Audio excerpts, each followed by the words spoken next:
Welcome, ladies and gentlemen. Caitlin Clark is suiting back up for her game against the Valkyries. This is really big, exciting news for everyone, I'm sure. And of course, there have been a lot of nervous fans, or at least a lot of haters, that have been talking about Clark potentially screwing up the chemistry of the Fever or things like that. So I'm going to break it all down for you. News about how they're going to use Caitlin Clark and what the actual games with and without Caitlin Clark have shown over the course of this regular season. So, first off, let's dive into some of the footage we have of Caitlin Clark. Fever showed off sets with her and Aerie during the open practice for the Fever MVPs. This is something I've personally been excited for, the ability for Clark to have a chance to work off ball with a competent point guard that is leading the charge, and also another way to kind of load manage Clark back into fighting form. And of course, Clark seems to have backed off the minute restrictions. The last few days felt like for you leading into tomorrow's game? Yeah, I think it's just nice to get back out there and get to the flow of, playing with my teammates again. And, it's gonna be fun to get back out there, hopefully, and just feel things again. I think, I don't know what type of minutes I'm going to get will look like, but just when I'm out there, like, compete, play hard. This is going to be a team that's going to be moving constantly. So just being aware and active, bring energy. And yeah, I think that's obviously hard, sitting out and watching for a few weeks. So I'm definitely excited to get back out there. Steph said yesterday you're not a fan of minutes restrictions. How do you anticipate all that actually going when you play more? Yeah, I hope to play a decent amount, maybe upper 20s. I guess it just depends how I feel and how the game goes and, what the team needs as well. But, yeah, I feel pretty good, but probably going to try not to overdo it as well and put myself in a good position moving forward. So before she was like, I don't believe in minute restrictions. And there was kind of this moment of, is Clark ever going to get to play? Because the coach, the franchise wants to think long term and make sure that she's safe. And then she doesn't want to do partial minutes.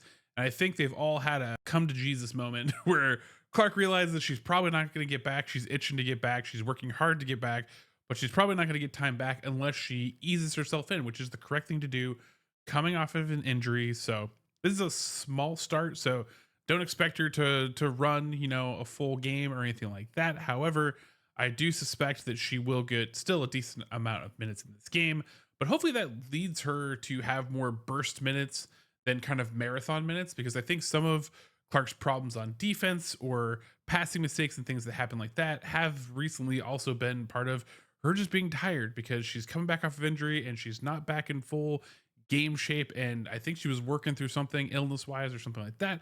And so really the smart thing to do here is just kind of give her quality minutes instead of quantity minutes while they bring her back to form. And then once she's back in form, whoo, Billy, because let me tell you, the numbers are on her side. Ultimately, we want to see her healthy. And I know that, again, there's been a lot of nervous people out there about her defensive prowess and things like that, and how she will fit back in with the team. So I went over the 9 regular season games with Clark and without Clark. With Clark, the Fever are 5-4. Without, they were 4-5 during the regular season. First off, let's start with the offensive impact of Caitlin Clark. Now, this is kind of expected stuff, that Caitlin Clark is a really strong offensive influence. Caitlin Clark in the lineup helps the Fever average 8.33 more points per game, offensive rating 2.82 higher, bigger wins, and closer games when she is playing on the floor. The team plays faster. They get about 6 more possessions a game by playing with Clark on the floor. Shooting 5 more field goals made, 10 more shots on goal, which is a pretty big impact. The team shoots almost 3 more 3-pointers and makes 1.5 more 3-pointers per game. Now, the downside to some of Caitlin Clark is that you get 1.3 more assists per game, but you get the same amount, another 1.3 turnovers per game.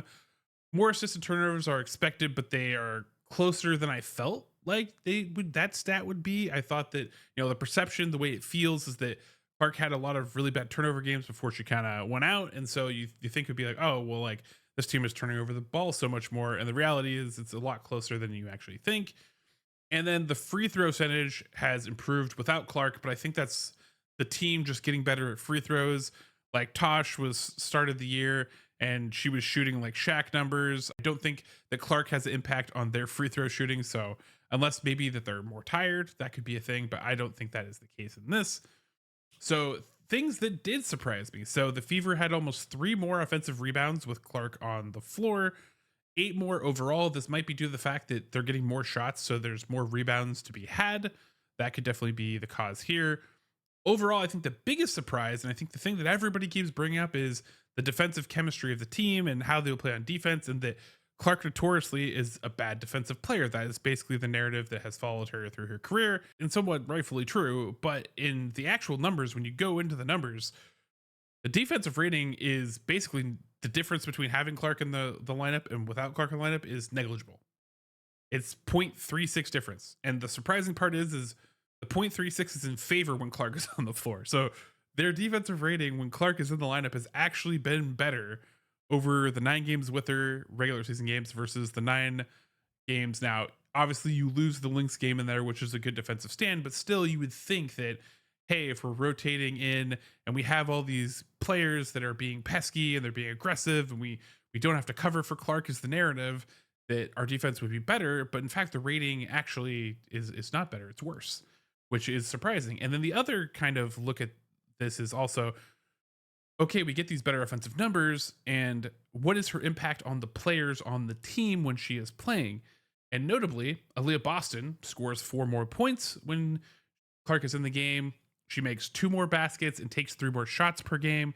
She also plays faster and rebounds more when Clark is in the game.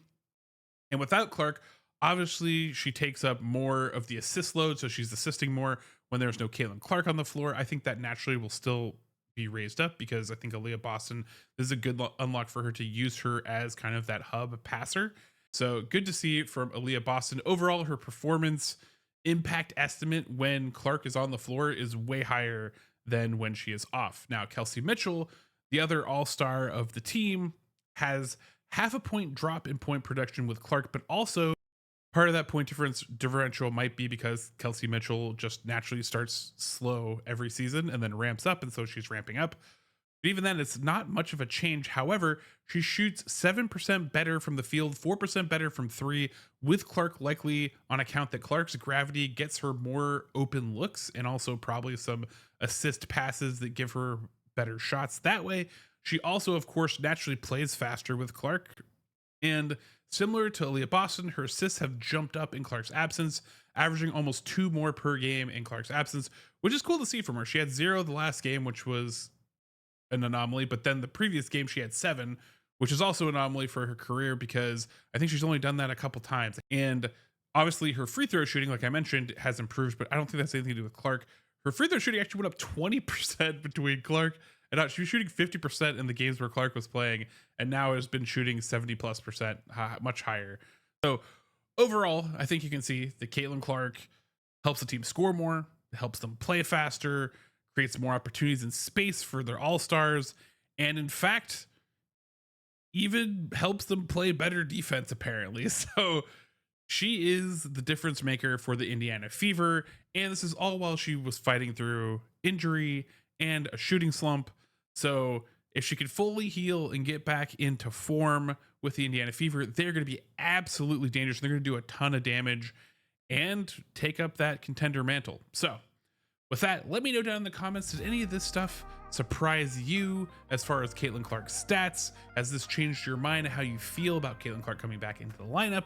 And then also, what are you looking forward to in Caitlin Clark's first game back against the Valkyries?